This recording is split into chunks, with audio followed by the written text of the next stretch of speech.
अवधूत चिंतन श्री गुरुदेव दत्त. आज आपण थापटुनी घे चेववी विरक्ती ते या भागावर परमपूज्य दादासाहेब म्हणतात, ऐसेनी न राहत याते राहावी भ्रमत याते बैसवी थापटुनी चेववी विरक्तीने. मागच्या प्रवचन सेवेत आपण बघितले की जे मन एके ठिकाणी कधीच स्थिर राहत नाही त्या मनाला देखील सिद्धस्थानी भगवती बलात स्थिर करते. मन हे सर्वस्वी प्राणावर अवलंबून असते.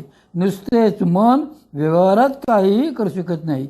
जोपर्यंत प्राण त्याच्या जोडीने कार्य करत असतो, प्राण चालत असतो, तोपर्यंत मनही कार्य करते, चालते. प्राण जर का एके ठिकाणी स्थिर होऊन राहिला तर मन काहीही करू शकणार नाही. त्यालाही पर्यायाने स्थिरच व्हावे लागेल. प्राण आणि मन या दोघांच्या शुद्धीशिवाय, स्थैर्याशिवाय आत्मस्वरूपाची, आत्मानंदाची अनुभूती येऊ शकत नाही. योग शिखोपनिषदाच्या प्रथम अध्यायात भगवान श्री शिव हिरण्यगर्भाला ब्रह्मदेवांना असे सांगतात की चित्तं प्राणेन संबद्धं सर्वजीवेषु संस्थितं रज्ज्वा यद्वत्सु संबद्ध पक्षी तदुदिदं मनः. प्राणाने बांधले गेलेले मन सर्व प्राण्यांच्या ठिकाणी असते. ज्याप्रमाणे दोरीने सर्व बाजूनी बांधलेला पक्षी असावा तसे हे मन असते. म्हणून प्रस्तुत कोवित मनाच्या बरोबरीने श्री माऊलींनी लगेचच प्राणाचाही उल्लेख केलेला आहे. न राहतया ते राहावी हा होता मनाचा उल्लेख, आणि भ्रमतया ते बैसवी हा आहे प्राणांचा उल्लेख. भ्रमण करणारा प्राणच. भ्रमणतया ते म्हणजे जे अखंड भ्रमण करणारे तत्व आहे त्याला म्हणजे प्राणाला देखील ही भगवती स्थिर करते. आता प्राण म्हणजे तरी काय? आपल्या कल्पनेप्रमाणे वस्तुतः श्वासोच्छ्वासावाटे शरीरात ये जा करणारा जो वायू असतो त्याला काही प्राण म्हणत नाहीत. मग प्राण कशाला म्हणायचे?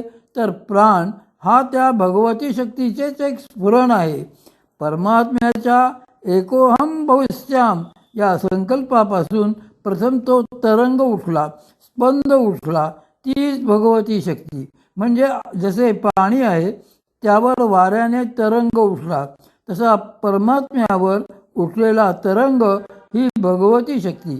त्या भगवतीच्या संकल्पाने जो स्पंद निर्माण झाला तो प्राण. म्हणून प्राणाला देखील शक्तीचे स्फुरण अथवा शक्तीच म्हटले जाते. प्राणशक्ती चामुंडे प्रहारुनी संकल्प मेढे मनोमहिषाचे मुंडे दिदली बळी. प्राणशक्ती नामक चामुंडेने, भगवतीने मनोरूपी महिषाचे संकल्प विकल्परूपी मुंडके उडवले. असेच श्री माऊली या ओवीत सांगत आहेत. प्राण हा देखील भगवतीचा एक आविष्कार असतो. हा प्राणच शरीरामध्ये राहून वेगवेगळे व्यापार करीत असतो.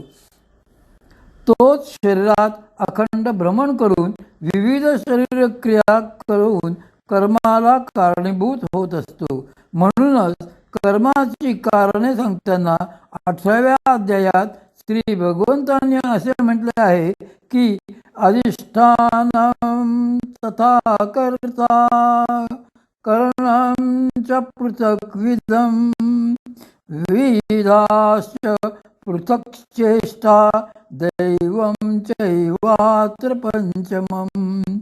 अधिष्ठान म्हणजे शरीर, कर्ता म्हणजे जीव, निरनिराळी इंद्रिये, प्राणाचे विविध व्यापार आणि इंद्रियांच्या अधिष्ठात्री देवता ही कर्माची 5 कारणे आहेत. शरीरातील होणारे वेगवेगळे व्यवहार क्रिया या सर्व प्राण करतो. त्या सर्व चेष्टांना प्राण हाही कारणीभूत असतोच. प्राणशक्तीचे 5 मुख्य विभाग. या पृथक चेष्टा, विविध क्रिया व्यवहार करणाऱ्या प्राणाचे वैशिष्ट्य असे असते की तो मुळात जरी एकच असला तरी शरीरामध्ये वेगवेगळ्या कारणांसाठी व्यवहारांसाठी वेगवेगळ्या ठिकाणी भिन्न भिन्न नावांनी कार्यरत असतो.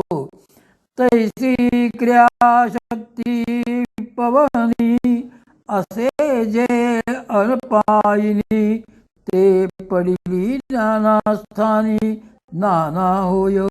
त्याप्रमाणे वायूमध्ये म्हणजे प्राण्यामध्ये जी अखंड क्रियाशक्ती असते ती निरनिराळ्या स्थानी पडल्यामुळे निरनिराळ्या प्रकारांची होते. ती एकच प्राणशक्ती शरीरात वेगवेगळ्या ठिकाणी वेगवेगळे कार्य करत असते. मुळात एकच असलेले प्राणतत्व कार्यानुरूप दशदा म्हणजे 10 प्रकारचे होते. त्याला आपण प्राण म्हणून ओळखतो. तो प्राण विभाग मुख्यतः हृदयस्थानी राहून नाभीपासून वर कंठापर्यंत कार्य करतो. तो श्वास आत घेत असतो व पूरक करतो, ज्याला आपण अपान म्हणतो. तो प्राण विभाग मुख्यतः गुदस्थानी राहून नाभीपासून पायाच्या अंगठ्यापर्यंत कार्य करतो. तोच उच्छ्वास रेचक कुंभकाजी करीत असतो. या दोघांनाही सम ठेवणारा धरून ठेवणारा प्राणाचा जो विभाग नाभीच्या बेंबीच्या ठिकाणी कार्यरत असतो त्याला समान असे म्हणतात. तोच शरीरात उष्णता निर्माण करतो व अन्न पचवतो. हे 3 मुख्य प्राण विभाग झाले. प्राण आणि अपान हे एकमेकांच्या विरुद्ध दिशांना कार्यरत असतात. प्राणाची गती ऊर्ध्व म्हणजे वरच्या दिशेने असते, तर अपानाची गती अधा म्हणजे खालच्या दिशेने असते. चौथा जो प्राण विभाग आहे त्याला उदान असे म्हणतात. हा उदान मुख्यतः कंठाच्या ठिकाणी आश्रय धरून असतो व टाळूपर्यंत कार्य करतो. यानंतर जो 5वा प्राण विभाग असतो तो म्हणजे व्यान. हा व्यान अपादमस्तक संपूर्ण शरीर व्यापून असतो. याप्रमाणे प्राण, अपान, समान, उदान आणि व्यान असे मुख्य 5 प्राण 5 प्राण विभाग झाले. हे एकाच प्राणशक्तीचे कार्यपरत्वे झालेले 5 विभाग आहेत. हेच योगचूडामण्यू निषिदात थोडक्यात असे सांगितले आहे की हृदय प्राण स्थितो नित्यमपानो गुलमंडले समानो नाभिदेशे तु उदान कंठमध्यगा व्यान सर्व शरीरे तु प्रधान पंचवायव्या योचू. त्यापैकी प्राण हा हृदयात असतो, अपान गुदाच्या जागी असतो, समान नाभिदेशात व उदान कंठदेशात असतो, व्यान सर्व शरीरात असतो. असे हे 5 मुख्य वायू आहेत. प्राणांचे कार्यविश्व. या 5 प्राणांचे आणखी 5 सहयोगी उपप्राण उपविभाग असतात. ते असे नाग, कूर्म, कृकर, देवदत्त आणि धनंजय. हे उपविभाग जांभई, शिंक, ढेकर इत्यादी व्यापार करीत असतात. त्रिशिखी ब्राह्मणोपनिषदात या संदर्भात असे सांगितलेले आहे की उद्गाराधिक्रियो नागा कुर्मोक्षादिनिमीलनः कृकरः श्रुतयोः कर्ता दत्तो निद्रादिकर्मकृत मृतगात्रस्य शोभादैर धनंजय उदाहतः. ढेकर येणे इत्यादी क्रिया नाग वायू करतो. कूर्म वायू डोळ्यांची उघडझाप करतो. कृकर वायू शिंक आणतो. देवदत्त झोप, स्वप्न इत्यादी कार्य करतो. शरीर मेल्यावरही त्याच्यावरील ताजेपणा धनंजय वायू टिकवतो. योगचूडामण्युपनिषदात देवदत्त विजृंभणे देवदत्त वायूने जांभई येते असेही म्हटले आहे. म्हणजे प्राणांचे 5 मुख्य विभाग व 5 उपविभाग हे शरीरात वेगवेगळ्या भागात कार्यरत राहून विविध क्रिया करीत असतात. उदाहरणार्थ भूक तहान ही प्राणामुळे लागते. भूक तहानेपोटी मग आपण एखादी गोष्ट खाल्ली प्यायली, ती वस्तू केवळ तोंडात जरी धरली तरी उदाहरणाचे कार्य सुरू होते. तो ती वस्तू आत ओढण्याचे घास घेण्याचे कार्य करतो. म्हणून नीट लक्ष देऊन पाहावे. जेव्हा आपण घास घेताना आवंढा गिळतो तेव्हा प्राण उदाहरणाच्या त्या क्रियेमुळे मूलाधाराच्या ठिकाणी अपान किंचित वर उचलल्यासारखा जाणवतो. अन्न गिळताना नेहमीच ती सूक्ष्म क्रिया होत असते. तो अपान गुदस्थानी परत जाताना मुखाने आत घेतलेल्या अन्नाला खाली पोटात ओढतो. मग प्राण त्या आत आलेल्या अन्नाला पोटात फिरवितो आणि समान हा उदाहरणाच्या साहाय्याने त्या अन्नाचे पचन करून शरीराचे पोषण करतो. पुढे त्यातील मूल मल वगैरे भाग अपानाच्या साहाय्याने शरीराबाहेर टाकला जातो. समान हा शरीरातला सगळ्यात महत्त्वाचा प्राणविभाग म्हटला जातो. जोपर्यंत प्राण आणि अपानाला धरून असतो तोपर्यंत शरीराचे कार्य व्यवस्थित चालते. पण त्याने या दोघातल्या एकाचा जरी हात सोडला तरी परिस्थिती गंभीर होते. समानाने प्राणाचा किंवा अपानाचा एकाचा जरी आधार थोडा ढिला केला तरी नाभीचक्र बिघडते. शरीरामध्ये नाभीस्थानाला अत्यंत महत्त्व असते. मातेच्या गर्भात असताना शिशुदेहाचे पोषण नाळेतून म्हणजे नाभीच्या ठिकाणाहून होत असते.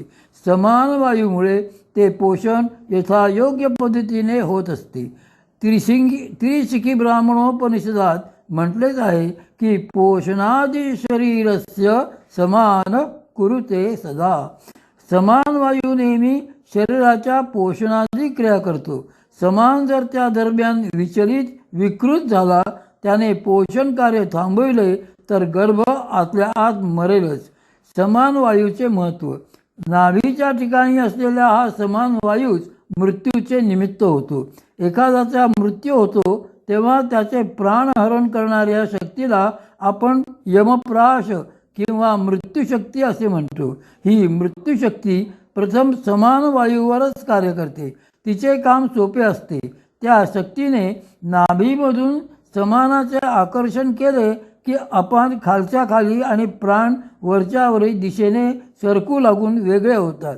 मग पंचप्राण आणि 4 उपप्राण मिळून ते जीवाला घेऊन स्थूल देहातून बाहेर पडतात. वरच्या बाजूने बाहेर पडताना शरीराची मुख, नाक, डोळे, कान अशी जी कुठली दारे उघडी असतील त्यापैकी कुठल्या तरी एका दाराने जीव बाहेर पडतो. त्या जीवाच्या अंतिम क्षणीच्या वासनेची तीव्रता आणि प्रत ज्याप्रमाणे असेल त्याप्रमाणे हे घडते.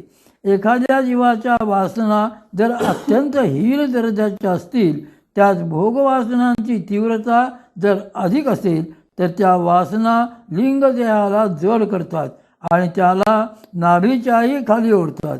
मग अशा वेळेला तो जीव वर येऊ शकत नाही. त्याला यमपाश ओढून खाली घेऊन जातो व गुद, लिंग अशा खालच्या शरीरद्वारांमधून तो प्राणासकट बाहेर पडतो. या प्रकारे मृत्यूच्या वेळी त्या जीवांची अधोगती झाल्याने तो पुढे खालच्या पशु, कृमी, वृक्ष इत्यादी योनींमध्ये जन्म घेतो.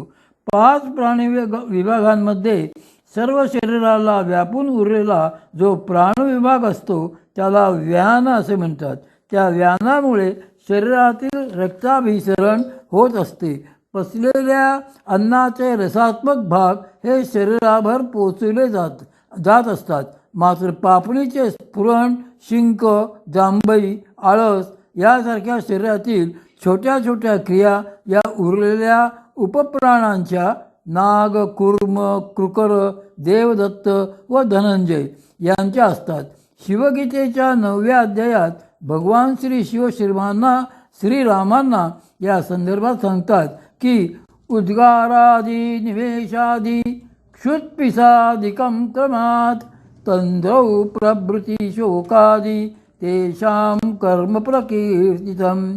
त्यात ढेकर, उचकी, वांती, गती इत्यादी नागाची कर्मे, निमेष, उन्मेष, कटाक्ष, कंपन इत्यादी कुर्माची कर्मे, क्षुधा, पिपासा म्हणजे तहान, शिंक इत्यादी कृकराची कर्मे, आलस्य, निद्रा, जांभई इत्यादी देवदत्तांची कर्मे आणि शोक, हास्य, मृत शरीर फुगवणे, नाद, घोष इत्यादी धनंजयाची कर्मे आहेत. याप्रमाणे 10 ही प्राणविभागांच्या पृथक चेष्टा सतत चालू असतात.